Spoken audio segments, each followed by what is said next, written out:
আল্লাহ রসুল শুনা আয়েশা বলছেন, দাইকা বলছেন, মা বালুকা ইয়া বেলাল আসমা খসখস কদম, তোমার কি হইলো?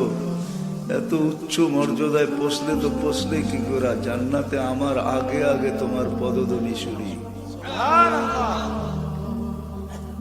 এত বড় মর্যাদা পাইলে তো পাইলে কি করে? তো বলছে, ছোট্ট জীবনটা গড়েই পেয়েছি। তার একটা অংশ হলো উজু করতে দেরি, 2 রাকাত পড়তে কখনো ভুলি না। তাহাইয়াতুল উজু যাকে বলে, যখনই উজু করি 2 রাকাত পড়ি। আল্লাহ রসুল বলছে, এটাই মনে হয় তোমাকে ওখানে পৌঁছায় দিছে। কিন্তু আমি এটা অন্যভাবে বুঝি। এটা তো বাস্তব, যেটা আমি আপনাদেরকে শুনাইলাম হাদিসের শব্দ, কিন্তু আমার বিবেক অন্যভাবে বুঝায়। আমার বিবেক বুঝায় বেলাল মনে হয় বলতেছিল যে সবাইকে ফাঁকি দিয়ে একা একা জান্নাত করতেছেন, তাই না? আবু বকরও জানে না, ওমরও জানে না, ওসমানও জানে না, আলীও জানে না আপনি কোথায়। যেই ঘর থেকে গেছেন ঘরালাও জানে না, কোনো সৃষ্টি জানে না আপনি এখন কোথায় বিচরণ করতেছেন। আপনি ভাবছেন সবাইকে ফাঁকি দিয়ে একা একা জান্নাত দেখবেন। আমি কালো হইতে পারি, কৃতদাস হইতে পারি, ইথিওপিয়া বাড়ি হইতে পারে, অনারব হইতে পারি, তোতলা হইতে পারি, দুনিয়ার হাজারো দোষ আমার ভিতরে থাকতে পারে, কিন্তু আমি বেলালকে ফাঁকি দেওয়া চলবে না। বেলাল যেন এটাই বুঝাইতেছিল যে আমাকে ফাঁকি দেওয়া চলবে না। একা একা জান্নাত করবেন তা হবে না, আমি আগে আগে থাকবো। ছোট্ট জীবনটা করার মাঝেই কিন্তু বেলাল এখানে স্থান করে নিয়েছেন। জীবনটা তো বেশি দিন ছিল না, কয়েক হাজার বছর বয়স বেলাল রাদিয়াল্লাহু তাআলা আনহু পান নাই, 100 বৎসরও পান নাই বয়স। ছোট্ট জীবনটাই ছিল। 1 মাস 2 মাস 3 মাস মদিনার থেকে দূরে থাকলে 4th মাসে আল্লাহ রসুল স্বপ্নে চলে যেতেন আর যা বলতেন, মা বালুকা ইয়া বেলাল আল্লাহ তাজুরনা। বেলাল কি হলো, আমাদের কাছে আসো না তো আসো না কেন? বাবার বিষয়, কিন্তু মানুষ আমরা কম হইতে পারি এখানে, কিন্তু যদি একটু ভাবি হইতে পারে কথাগুলো দিলে লাগতে পারে। ঘরে বসে যারা শুনতেছে তারাও যদি একটু ধ্যান দিয়া শুনি তাহলে হয়তো দিলে লাগবে। 3 মাস পরে আল্লাহ রসুল চলে যেতেন, কেন আসো না? আর মদিনায় ছুটে আসতেন আল্লাহ রসুল, যাকে ডাইকা নিয়ে আসতেন। কাউকে ডাইকা নিয়ে আসেন, ইতিহাসে পাওয়া যায় না আজ পর্যন্ত কাউকে আল্লাহ রসুল স্বপ্নে বলছে আমার জিয়ারতে আসো না কেন। কোনো অলিও বলতে পারবে না, কোনো গাউসও বলতে পারবে না, কোনো কুতুবও বলতে পারবে না, কোনো সাহাবী বলতে পারবে না, কিন্তু বেলাল রাদিয়াল্লাহু তাআলা আনহু বলার সুযোগ রাখে। শুধু এইখানেই তো শেষ না, নিজ কবর থেকে তো উঠবে না, আল্লাহ রসুলের পায়ের নিচের থেকে কিয়ামতের দিন উঠবে। যদিও কবর হাজারো মাইল দূরে, এখন সিরিয়ার রাজধানী দামেস্কে হলো ওনার কবর। কিয়ামতের দিন রসুলের পায়ের নিচের থেকে উঠবে আর উঠেই আযান দেওয়া শুরু করবে। কিয়ামতের মাঠে সবাই পায়ে হাইটা যাবে, হুফাতান উরাতান, উলঙ্গ যাবে, পায়ে হাইটা যাবে, কিন্তু বেলাল রাদিয়াল্লাহু তাআলা লাল উটের উপরে চড়ে যাবে। এটাই সত্য। কিয়ামতের দিন আল্লাহ ওনার কাছে আমলনামা চাবেন না, আল্লাহ চিনে বেলালকে। বেলাল জীবন গড়ার মতো করছিলেন, প্রস্তুতি নেওয়ার মতো নিছিলেন। কিয়ামতের দিন আল্লাহ চাবে, আযদিন লানা ইয়া বেলাল। দুনিয়ার বক্তারা তোমার নকল আজান শোনায় শোনায় মানুষের চোখের পানি ঝরাইছে, বেলালি আজান বইলা চালায়া দিছে। মিডিয়াওয়ালারা প্রচার করছে বেলালি আজান। বেলাল আজকে শোনাও দুনিয়াকে তোমার আজানটা ছিল তো ছিল কিরকম। কিয়ামতের মাঠে উনি একটা আজান দিবে, আজান আর কিছু না। তো এই ছোট্ট জীবনটাকে গড়তে হবে। যে রঙের মানুষই গড়ুক আর যে ডঙ্গের মানুষই গড়ুক, তারা উনের বাড়ির কাজের বুয়ো জীবনটা করছিলেন, যার কারণে তার কবর থেকে এখনো সুঘ্রাণ বাহির। সোনারগাঁর মানুষ আমি দেখা আসছি, আপনারা দেখা আসেন, যান অ্যাড্রেস দিয়া দিব আমি। এখনো কবর থেকে সুঘ্রাণ বাহির হয়। দুনিয়ার কোনো পারফিউমের মোকাবেলা করতে পারবে না। হাজারো কোটি টাকার দামের পারফিউম ওইখানে ছিটান, ছিটাইতে দেরি, হাওয়া হইতে দেরি হবে না।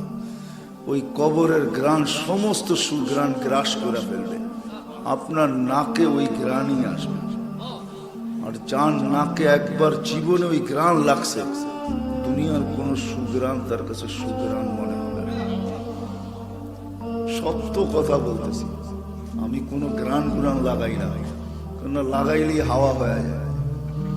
ওই গ্রাণ মনে হয় না, মনে হয় সাথে সাথে পিছনে ওই গ্রাণ নাকে এসে বাড়ি খেয়ে আমাকে বলে লাগাইছ তো লাগাইছ কি, এই গ্রাণ না একবার নাকে লাগছে, তুই কিসের গ্রাণ লাগাইছিস?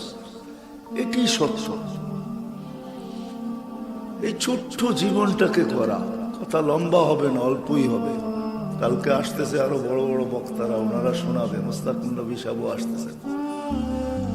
এই ছোট্ট জীবনটা করতে হবে। যেই পরিবেশেই থাকি, যেই এলাকায় থাকি, খাওয়া যেমনই খাই, কাপড় যেমনই পরি, বাসা যেরকমই হোক, বর্ণ আমার যেমনই হোক, রমডম থাকুক আর না থাকুক, হয় হয় যদি জীবনটা গড়তে পারি, মাও যদি গড়তে পারে, বোনও যদি গড়তে পারে, তাহলে তার কবর থেকে সুগ্রাণ বাহির হবে। নাইলে আল্লাহ দৃষ্টান্ত কোনোদিন রাখতেন না। দৃষ্টান্ত ওরই রাখা হয় যে এর পিছনে আরো আসতেছে, ঠিক না? স্যাম্পলের অর্থ কি? এরকমই হবে, ঠিক না? ওই মহিলাও জীবনটা করছিলেন, যদিও কোরবানি তাকে দিতে হয়েছে। চোখের সামনে দুধের শিশুকে সে জ্বলতে দেখছে। ফেরাউন যখন উত্তপ্ত টকবকে তেলের ভিতরে ঢালছে, তো হাড্ডি আর মাংস বাচ্চার আলাদা হয়ে গেছে। দুধের শিশুকে মা সইছে তো সইছে কি করে? চোখের পাত ভাঙ্গা গেছে, বুক পানিতে ভাসতেছিল, বারবার আল্লাহকে বলতেছিল, হয় মা সোয়া যাইতেছিল। ফেরাউন বলতেছিল, মাইনা নাও আমাকে, দিয়া দিব নৈকট্য। বলছে সব হারাইতে পারি, কিন্তু ওনাকে হারানো যাবে না। সব হারায় ফেলতে পারি, প্রশ্নই ওঠে না। বলছে তাহলে চোখের পানি জড়াও কেন? বলে এই বাচ্চার জন্য জড়াইতেছি না, ওনার কাছে জড়াইতেছি। ওনাকে চিনেন কে? ওনার কাছে জড়াইতেছি, তুমি নারাজ হয়েও না। গেছে সন্তান গেছে, তাতে কি আসে যায়? এই জন্য সন্তান চিৎকার দিতে দিতে উঠতেছে। উম্মি রু যখন উঠতেছে, তো সারা দুনিয়াকে শোনায় উঠতেছে, উম্মি উম্মি লা তাখাফি, মা ফেরাউন সামনে বিদায়, ভয় পাস না। ওয়ালা তাহজানি, আমার বিচ্ছেদে দুঃখিত হোস না। সানাজমাউ ফিল জান্নাতি ইনশাআল্লাহ, মা একটু পরেই জান্নাতে একত্রিত হবে। মা পর্দা আমার সামনের থেকে সরে গেছে, তোর সামনের থেকে সরে নাই। আমার রু বাহির হইতে দেরি, আমার সামনের থেকে সব পর্দা সরতে দেরি হয় নাই।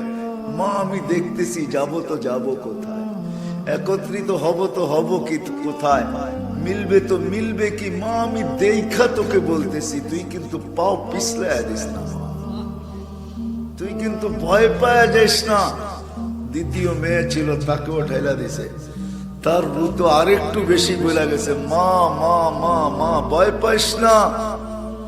মা শুধু মিলন হবে না, আমাদের মিলন হবে না একটু পরে, মা মিলনের সাথে সাথে জান্নাতে মেলাও হবে। মেলা, আমাদের মিলনের উপরে মেলা বসতেছে। মা মেলা রেডি, তুই আসতে দেরি, মিলন হইতে দেরি হবে না। তারা জিজ্ঞাসা করছে, এত পানি আমাকে মাইনা নিলে কি হয়? চোখে এত পানি জড়াইতেছ? বলছে প্রশ্নই ওঠে না। বলছে তাইলে কাকে কি বলতেছ? বলে ওই আল্লাহকে বলতেছি, তুমি নারাজ হও না। এরকম ফেরাউন কুঠি নারাজ হয়ে যায়, আমার কিছু আসে যায় না। বলছে পালা তোমার? বলে বিলকুল প্রস্তুত। বলছে কোনো আশা? বলে যদি একটা পুরা করিস। বলছে সেটা কি? বলে আমার রু যখন বাহির হয়ে যাবে, দুই সন্তান আর আমার হাড্ডি মাংস এক কবরে দিবি। বলে তাই করা হবে, আর তাই করা হয়েছে। আজও কবর থেকে শুনবে। আল্লাহ দেখেন নাই যে সে ফেরাউনের বাড়িতে কাজের বুয়া ছিল, কাজের মহিলা ছিল, কাজের মাতারি ছিল, বা ফেরাউনের কৃত দাস ছিল? এটা আল্লাহর দেখার বিষয় ছিল না। আল্লাহর দেখার বিষয় ছিল সে জীবনটাকে গড়ছিল, জীবনটাকে গুছাইছিল।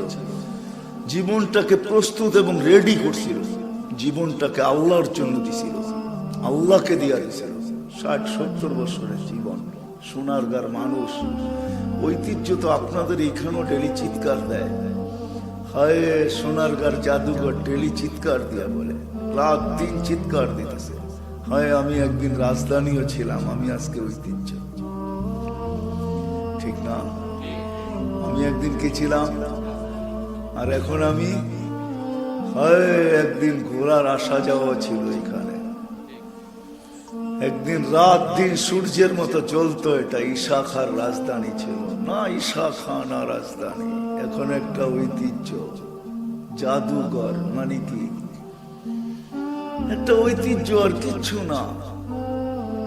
ঠিক বিষয় এটাই, যুবকদেরকেও বলবো, যৌবন একদিন শেষ হয়ে যাবে,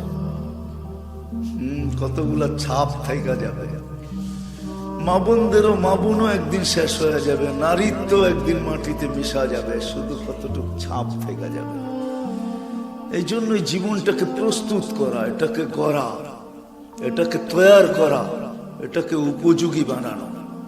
এই ছোট্ট জীবনটাকে 60-70 বছর যে গড়বে, যে প্রস্তুত করবে, যে রেডি করবে, যেটাকে উপযোগী বানাবে, হায় হায় সৃষ্টি তো সৃষ্টি, আল্লাহ নিজে বলতেছে সালাম কাওলাম মির রব্বির রহিম, আমি রব তোকে সালাম দেব, রব সালাম দিবে। রব কি ভাবেন? মনে হয় ভাবতেই পারতেছেন না, ঠিক না? রব সালাম দিবে, রব আল্লাহ সালাম দিবে। যদি আল্লাহ দিত তেনে মেনা নিতাম, শুধু আল্লাহ তো দিবে না, 99 পদের মালিক দিবে। রহমান আমাকে সালাম দিবে, রহিম দিবে, মালিক দিবে, কুদ্দুস দিবে, সালাম দিবে, মুমিন দিবে, মুহাইমিন দিবে, আজিজুল জব্বারুল মুতাকাব্বিরুল খালিকুল বারিউল মুসাফফিরুল গফফারুল কাহ্হারুল ওয়াহ্হাবুর রাজ্জাকুল ফাত্তাহুল আলিমুল কাবিদুল বাসিতুল খাফিদুর রাফিউল মুইজ্জুল মুদিল্লুস সামিউল বাসিরুল হাকামুল আদলুল লতীফুল খবীরুল হালিমুল আযীমুল গফুরুশ শাকুরুল আলিয়ুল কবীরুল হাফিজুল মুকিতুল হাসিবুল জলিলুল করিমুল রকিবুল মুজিবুল ওয়াসি আল হাকিমুল ওয়াদুদুল মজিদুল বাঈসুল শহীদুল হকুল وكيل القضي المتين الولي الحميد الموصي المبدي المعيد المحيي المميت الحي القيوم الواجد الماجد الواحد الأحد الصمد القادر المقتدر المقدم المؤخر الأول والآخر الظاهر والباطن الوالي المتوالي البر التواب المنتقم العفو الرؤوف مالك الملك ذا الجلال والإكرام المقسط والجامع والغني والمغني المانع الضار النافع النور الهادي البديع والباقي الوارث والرشيد الصبور جل جلاله 99 পদের মালিক আমারে সালাম। রব্বুস সামাওয়াত আমারে সালাম দিব, রব্বুল আরশিল আযীম আমাকে সালাম দিবে,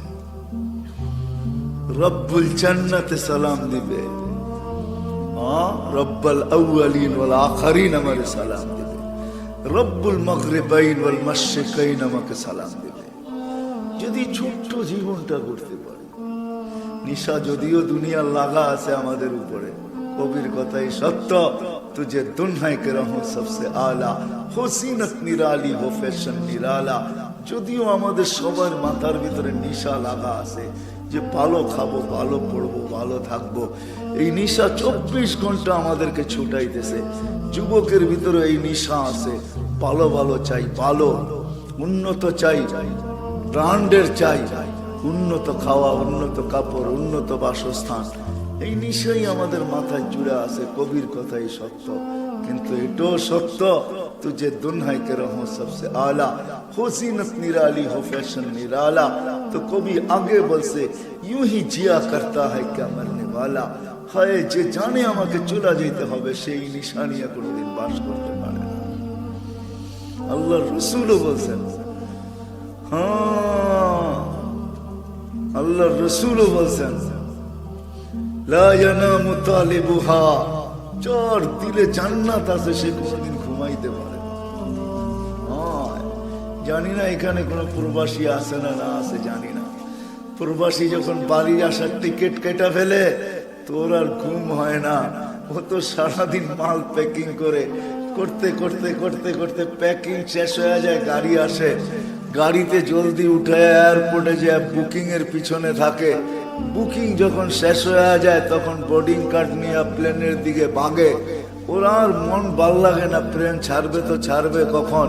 প্লেনে বসার পরে আর যে চালায় ওরটো ভাল লাগে না, মনে মনে বলে আমি চালাইলে মনে হয় আরো তাড়াতাড়ি বাড়িতে যেতে পারতাম। প্রবাসে যে ছিল ও বুঝবে আমার এই কথার মহত্ব, আপনারা বুঝবেন না। আপনারা তো প্রবাসে ছিলেন কি ছিলেন না জানি না আমি। যদি কোনো প্রবাসী থাকে ওর দিলে লাগছে, ও বুঝবে যে হ্যাঁ এটাই সত্য। টিকিট কাটার পরে আর ভাল লাগে না।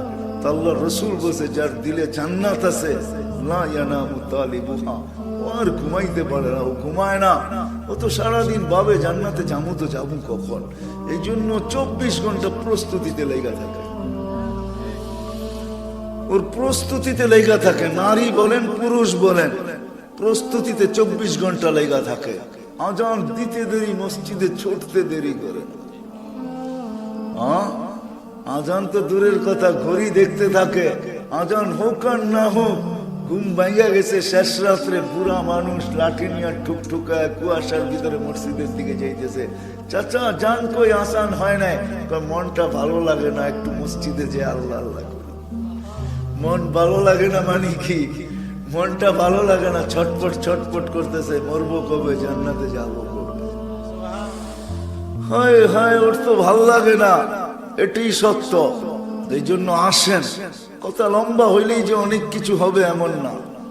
দিলে গাথার মতো যদি হয়, দিলে যদি গাইথা নেই তো এতটুকুই যথেষ্ট।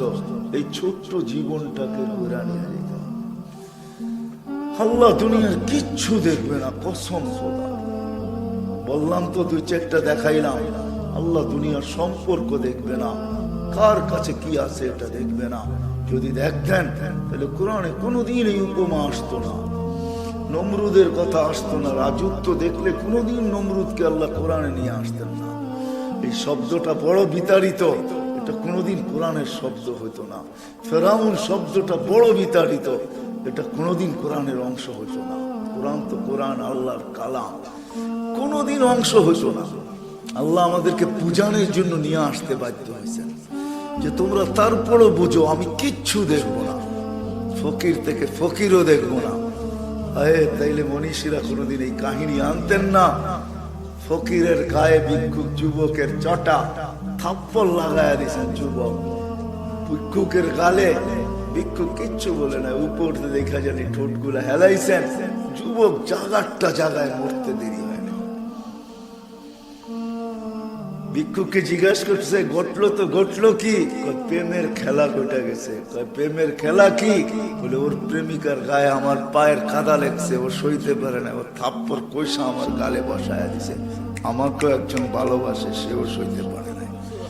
ও তো থাপ্পড় দিছে, আমাকে যে ভালোবাসে সে চান নিয়ে আনিছে। এটাই সত্য। আল্লাহ কে ভিক্ষা করে এটা দেখে না, কে চুলি লয়া ছোলা লয়া করে এটা দেখে না, কার ঘরে চুলা জ্বলে না এটা দেখেন না। যদি দেখতেন তো হাদিসে আছে 3 মাস চুলা জ্বলেন না। হেলাল হেলাল সালাসাতু আহিল্লা, 3 মাস আল্লাহর রাসূলের ঘরে চুলা জ্বলেন না। আল্লাহ এটা দেখতেন, আল্লাহ এটা দেখেন না। কার ঘরে চুলা জ্বলে, কার ঘরে চুলা জ্বলে না এটা দেখেন না। কার ঘরের খাওয়া দিয়া ঘ্রাণ ওঠে, কার ঘরের খাওয়া দিয়া ঘ্রাণ ওঠে না। হায় হায়, এই এলাকায় পাওয়া যাবে বহুত বাড়ির থেকে মরিচ পোড়ার ঘ্রাণ আসে। যদি বলে মরিচ পোড়ো কেন, কয় কিচ্ছু নাই, এটা দিয়ে পান্তা ভাত খেয়ে নিব। ঠিক না? আল্লাহ এটা দেখে না, আল্লাহ দেখে জীবনটা বলল কে? যে করবে তাকে শুধু আল্লাহ সালাম দিবে না, সালাম পাঠায়া নিবে। সালাম পাঠানো বোঝেন? হ্যাঁ, আল্লাহ আগে সালাম পাঠাবে, পরে সালাম দিবে। হাদিসে আছে ফেরেশতাকে বলে দিবে মালাকুল মউত কে, ইযহাব ইলা আবদি ওয়া আবদাতি ফুলান, অমুক বান্দা বান্দির কাছে যাও, ফাসাল্লিম আলাইহি, আর চায়া আমার সালাম তাকে আগে দিবে। আল্লাহ সালাম পাঠাবে, তারপরে বলবে তাকে বলো ইন্নী উরিদু আন আযুরাহু, আমি তার সাথে সাক্ষাৎ করতে চাই, বিদায় তোমাকে পাঠাইছি। কেননা সাক্ষাতের একমাত্র মাধ্যম এটাই, মৌত তাকে মান করতে হবে। এই জন্য কেউ লেখছেন, বড় সুন্দর লেখছেন, মৌত তো ফ্লাইওভার, জিসরুন ইউসিলুল হাবিব ইলাল হাবিব। সোনার গায়কে চূড়া দিছে গজারিয়ার সাথে, গজারিয়া পাড়িলি দাঁত খান দিয়ে, ঠিক না? এক সময় তো ফেরি ছিল, এখন তো ফ্লাইওভার, ব্রিজ, ঠিক না? মৌতের ব্রিজের মাধ্যমে বন্ধুকে বন্ধুর সাথে মিলাবে। এই জন্যই আল্লাহ বলবে, বলো কানে কানে, ইন্নী উরিদু আন আযুরা। আবার বলবে, শুনো শুনো শুনো, মৃত্যুর যাতনা কিন্তু আমি ঢালবো। লাক্কিনহু কালিমাতাত তাওহীদ, তুমি কালেমা পড়ায় দেও। এটাই বাস্তব। এই জন্য আসেন না, আর কথা লম্বা করতে চাই না, রাত্র 11:15টার উপরে বাজছে। আসেন, যেই কজনই আসি, আজকে যদি প্রতিজ্ঞা করতে পারি, কালকে যদি কদম উঠাইতে পারি। আজকে প্রতিজ্ঞা হইল, কালকে কদম হইল। কদম যদি দুটোও চলে, একটাও চলে, হয় এই উম্মতের জন্য তো কদম চালাও শর্ত না। এই উম্মত যদি পাক্কা প্রতিজ্ঞা করতে পারে, আর কদম চালানোর যদি সুযোগও না পাইল, তাহলে এই উম্মতের জন্য আল্লাহর পক্ষ থেকে ফ্যাসিলিটি আছে। হ্যাঁ, নিয়তুল মুমিন খায়রুম মিন আমালিহি। আল্লাহ বলে, তোমার নিয়তকে আমি আমলের চেয়ে বড় বানায় তোমার পক্ষে দাঁড় করায়, তোমার পক্ষে দাঁড়ায় যাবে, তোমার বিরুদ্ধে যাবে না। যদিও বনি ইসরাইলের উদাহরণ দিয়ে বুঝাইছে, কথা লম্বা না হয়ে যায়। 99 মার্ডার কেসের আসামির কথা আমাদেরকে মুসলিম শরীফে শোনায় দিয়েছেন। যা বলছে ভিতরটা জ্বলতেছে, কেন? তওবা করতে চাই। 99 মার্ডার নিয়ে আল্লাহকে দেখাবো তো চেহারা, কি করে দেখাবো? তো যার কাছে গেছে সে আমার মতো অশিক্ষিত ছিল, তো বলছে 99 মার্ডার আবার তওবাও। তো বলছে তাইলে এক রানই তো বাকি, তোরে দিয়া পুরাই করে ফেলি। মনটা তো মানবে, কমসে কম সেঞ্চুরি করে ফেলছি তো ভালো, কিন্তু জ্বালা তো জ্বালাই, কখনো থামে না। দিলের জ্বালা বড় জ্বালা। কিন্তু আরেকজনের কাছে চলে গেছে, ভালো একজনের কাছে, বলছে ভিতরে বড় জ্বালা। বলছে কিসের জ্বালা? বলে 100 পুরা করে ফেলছি, মার্ডার, 100 জনকে হত্যা করছি, কিন্তু ভিতরের জ্বালা থামাইতে পারতেছি না। তওবা করতে মন চায়। বলছে শর্ত মানতে পারবে? বলছে বইলা দেখো, চেষ্টা করব। বলছে উতরুক আরদাকা ফাইন্না আরদা সু, তোমার এলাকা ছাড়ো, ইযহাব ইলা কারিয়াতি ফুলান, অমুক গ্রামে চলে যাও, হুনাকা উনাস, ওইখানে তোমার মতোই কিছু লোক আছে যারা ব্যথা নিয়ে বসে আছে। ফালতাহিক মাহুম, এদের সাথে যে মিলা যাও, আর এরা যেইভাবে আল্লাহকে পাওয়ার জন্য চেষ্টা করতেছে তুমিও করো। কয়েক কদম দিছে, মালাকুল মউতের থাবা চলে আসছে। 2 দল ফেরেশতাই চলে আসছে, রহমতেরটাও আসছে, আযাবেরটাও আসছে। আযাবের ফেরেশতাদের কাছে 100 ফাইল ছিল, রহমতের ফেরেশতাদের কাছে একটা কাগজ ছিল। লাগছে 2 জন ঝগড়া। তৃতীয় ফেরেশতা এসে বলছে ঝগড়া করে কোনো লাভ নাই, জমিন মাপো, যেটা কাছে হবে ওরা নিয়ে যাবে। যেই দিকে যাইতে ছিল ওটা যদি কাছে হয় তো রহমতের ফেরেশতা নিয়ে যাবে, বাড়ি যদি কাছে হয় তো আযাবের ফেরেশতা নিয়ে যাবে। আল্লাহ বাড়ির দিকের জমিনকে কানে কানে বলে দিয়েছেন, আসসাই, তুই লম্বা হ। যেই দিকে যাইতে ছিল ওটাকে আল্লাহ কানে কানে বলছে, যাইতি, তুই সংকীর্ণ হ। ফাসাদা বিশিবরিন, যেদিকে যাইতে ছিল ওটা 1 বিঘায় জিতে গেছে। রহমতের ফেরেশতারা নিয়ে ছুটছে, জান্নাতে ঢুকায়, তারপরে পিছে তাকায় দেখছে ওরা আসে কিনা। আল্লাহ আমাদেরকে বুঝাইতে চাইছে, উম্মতে মুহাম্মাদি আজকে যদি প্রতিজ্ঞা করতে পারি আর কালকে যদি কদম ওঠে, তো আল্লাহর ওয়াদা আছে আমি জীবনটাকে গড়ায় দিব। হ্যাঁ, মেডেল দেওয়া মানুষ দুনিয়াতে বহুত আছে। সাহাবাদের শত মেডেলের কথা আল্লাহ কোরআনে বয়ান করছে। 1500 আয়াত আছে কোরআনের ভিতরে সাহাবাদের মেডেলের ব্যাপারে। একটা না, দুইটা না, কয়টা মেডেল আপনার বাড়িতে আছে? সাহাবাদের পক্ষে 1500 কোরআনী আয়াত মেডেল হিসাবে দাঁড়ায় আছে, কোরআনের ভিতরে আছে। ওনারা ছোট্ট জীবনটাকে ঘোরা দেখাইছেন, প্রস্তুতি নিছেন আর ঘোরা ফেলছেন। আল্লাহ ওয়াদা করছে আমি ঘোরা দেব, ওটা আমাদের জন্য আছে। আস-সাবিকুনাল আউয়ালুন মিনাল মুহাজিরিন ওয়াল আনসার ওয়াল্লাযীনা ইত্তাবাউহুম বিইহসান রাদিয়াল্লাহু আনহুম ওয়া রাদু আন আল্লাহ আমাদেরকে শোনায় দিয়েছে, কদম রাখতে দেরি, আমি তোমাদেরকে ওই মেডেলে ভূষিত করতে দেরি করব।